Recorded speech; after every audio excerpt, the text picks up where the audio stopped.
stop being so dramatic. It's just money, Vanessa said, waving her perfectly manicured hand dismissively. She lounged on my couch in a new designer dress, a handbag in her possession worth more than my monthly rent. My blood boiled as I gripped the edge of the coffee table, trying to remain calm. It's not just money, Vanessa, I replied through clenched teeth. It was $7,000 I'd saved 4 years to start my business. You said it was for an emergency, she smirked, and I needed a new wardrobe for that charity gala. You know how vital appearances are. Her audacity was almost laughable if it didn't hurt so much. You stole from me, I asserted firmly. I trusted you, and you lied. I want my money back. She rolled her eyes, standing up and smoothing her dress.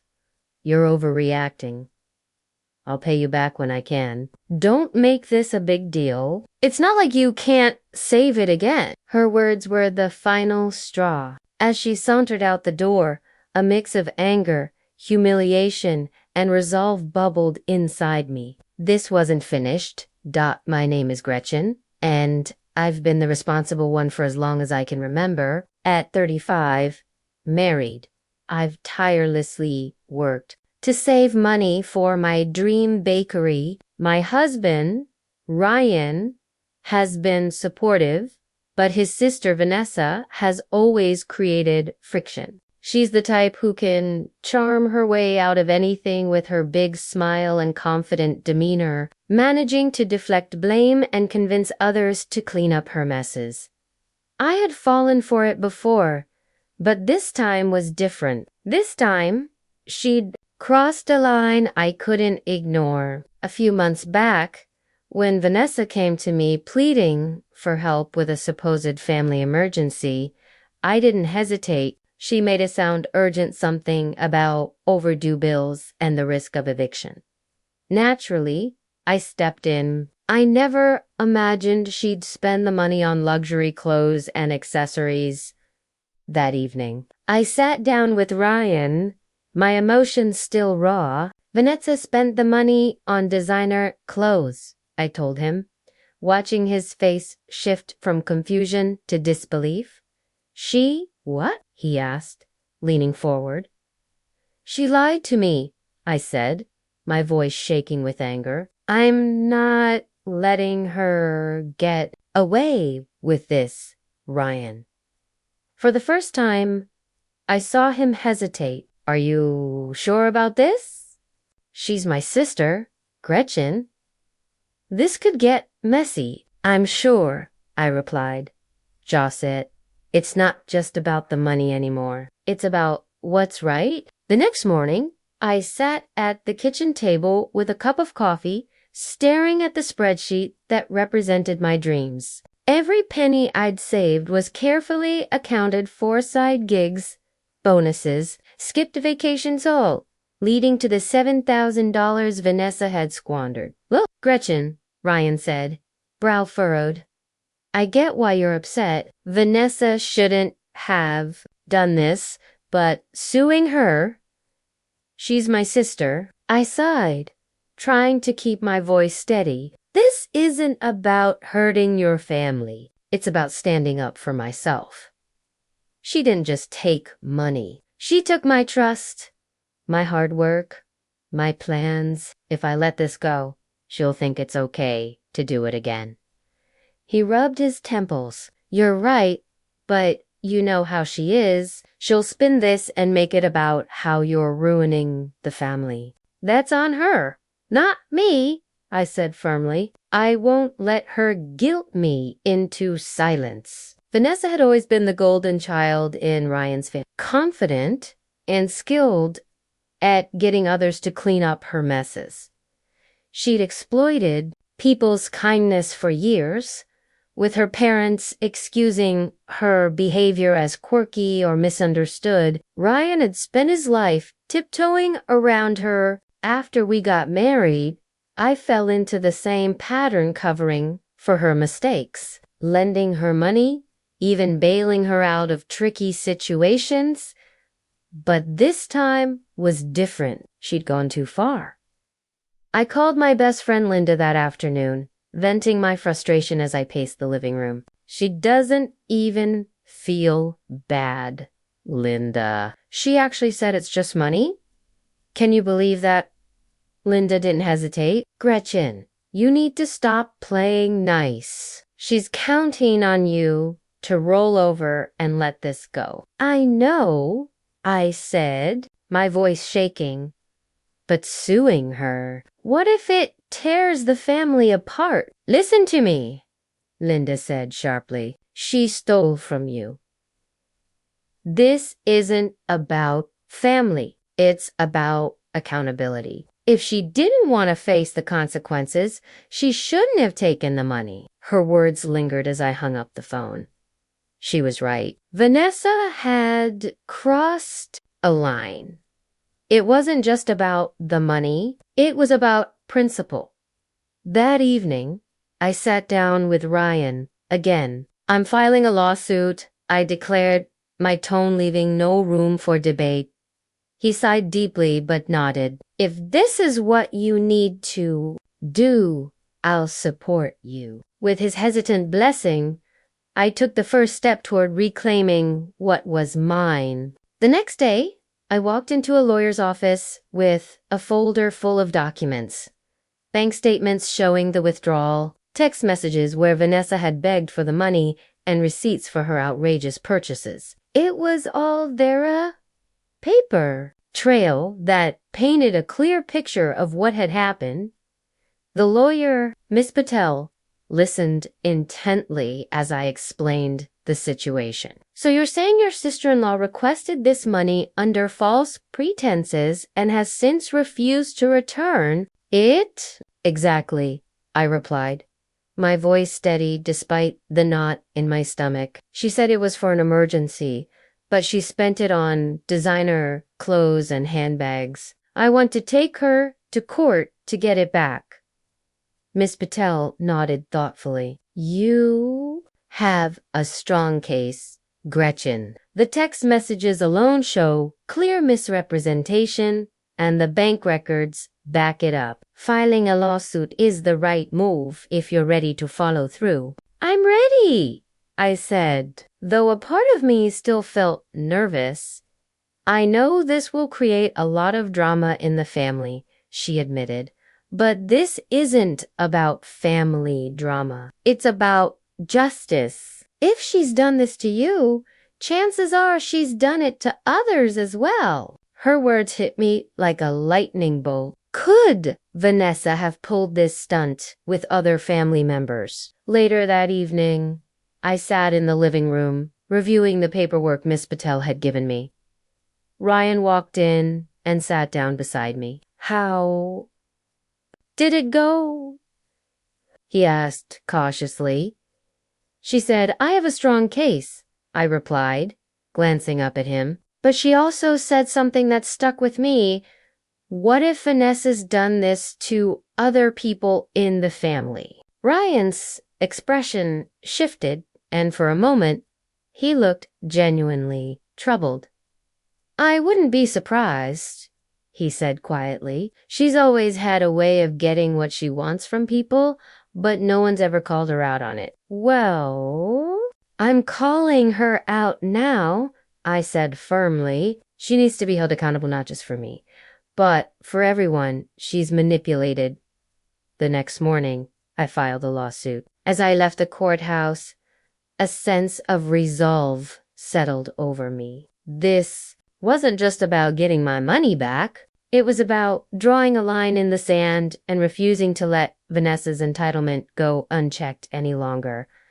For years, she'd coasted on charm and manipulation, but now the tide was turning. The day after I filed the lawsuit, Vanessa called, her voice dripping with feigned sweetness. Gretchen, she began, dragging out my name. I heard from Ryan that you're taking legal action.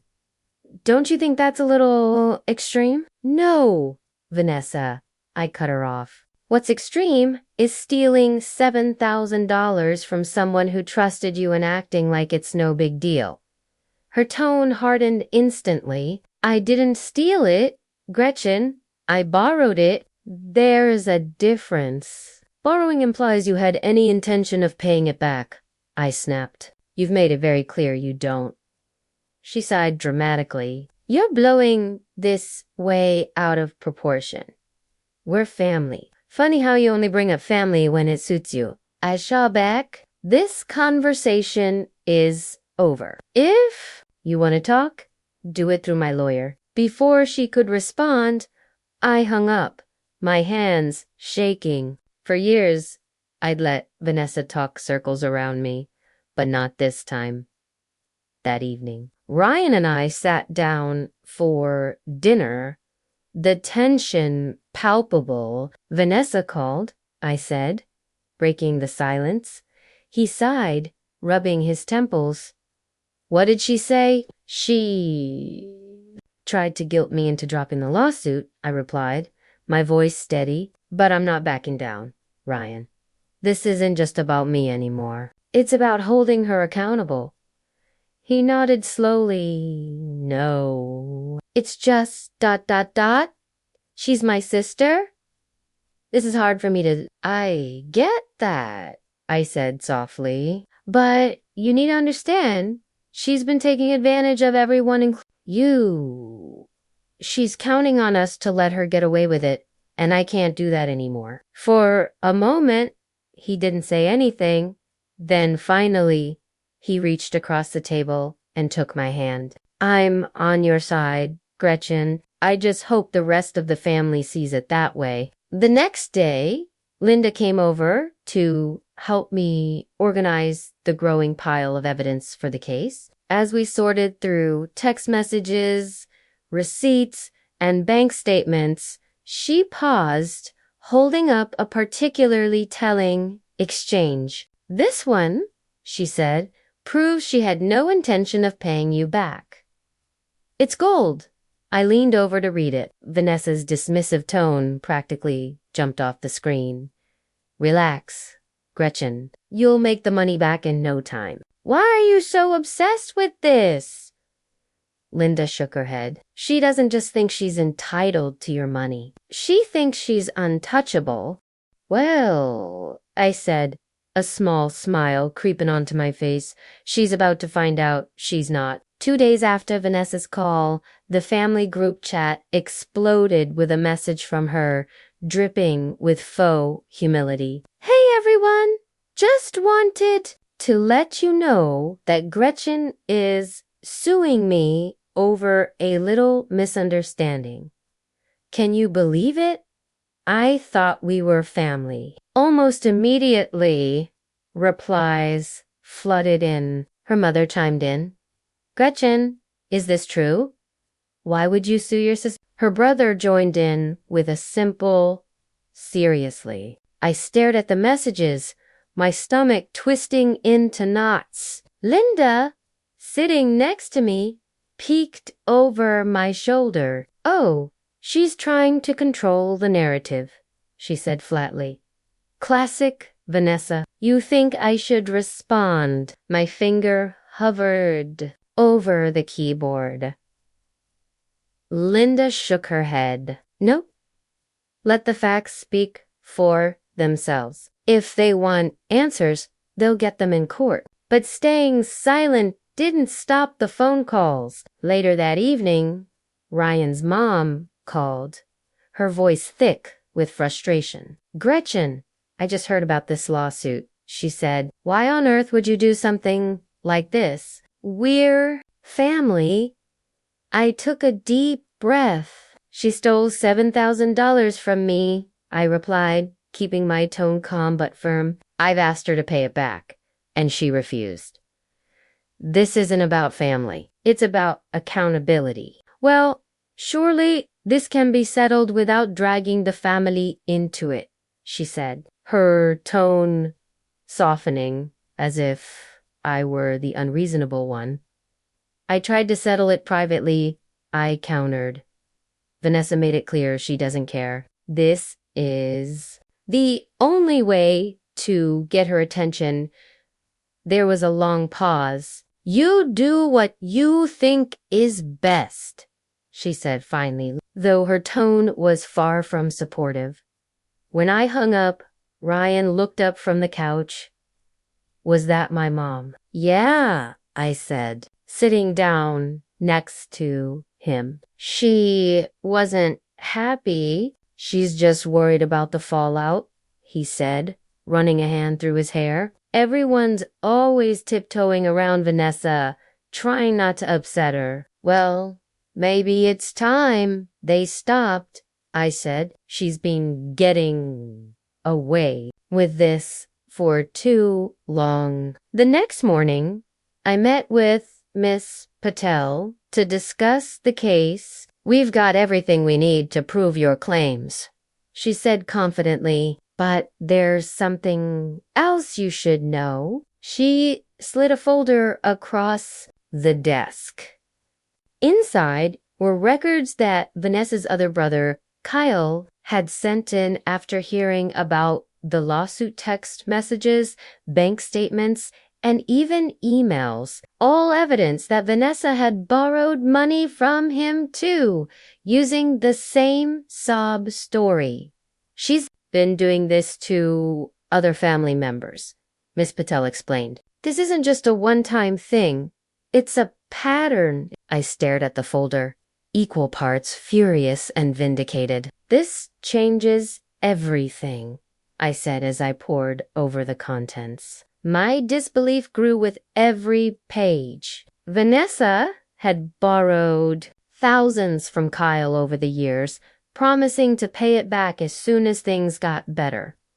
There were messages between them where she'd guilted him, claiming she needed money for medical bills, only to post photos of lavish shopping sprees on social media.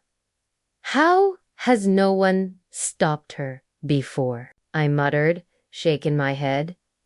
Miss Patel smiled thinly. People like Vanessa thrive on silence. Most of the time, her victims don't want to stir up trouble, especially in a family setting. You're the first person who's decided to hold her accountable.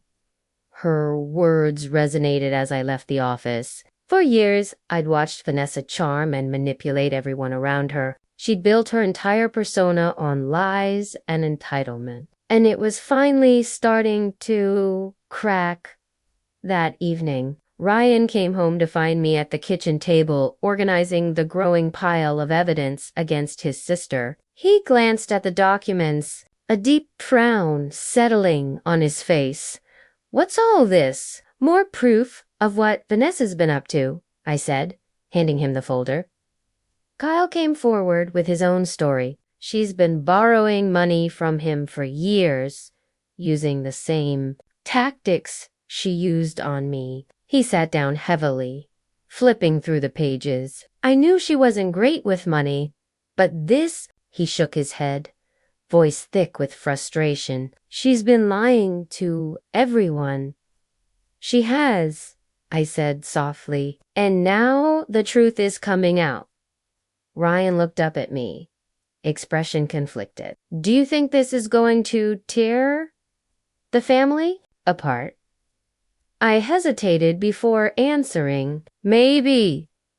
But if we keep enabling her, she never stops. This isn't just about the money anymore. It's about ensuring she can't hurt anyone else. He nodded slowly.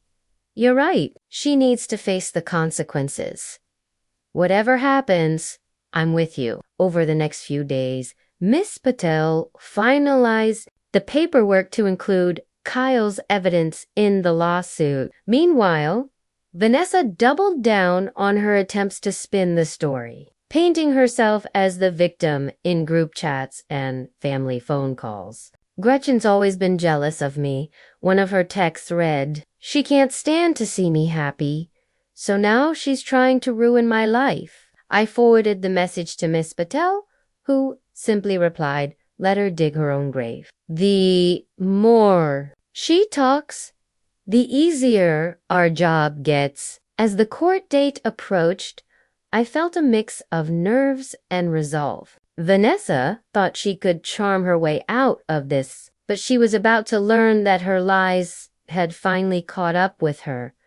The day of the court hearing arrived faster than I expected. As Ryan and I walked into the courtroom, the air felt heavy with anticipation. I glanced over at Vanessa, seated at the defendant's table with her lawyer. She looked polished as ever, confidence radiating from her perfectly styled hair. She caught my eye and smirked, mouthing something that looked like good luck.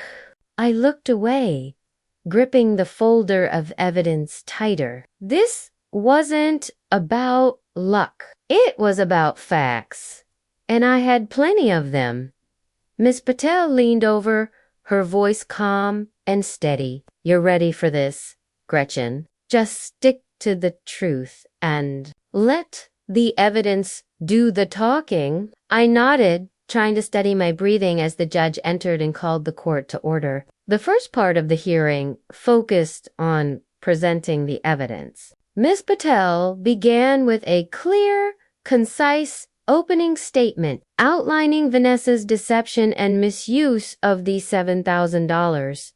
This case is about trust, she said, her voice resonating through the room. Trust that was abused for personal gain. She walked the court through the timeline, presenting text messages, bank records, and receipts that illustrated exactly how Vanessa had used my money to fund her extravagant lifestyle.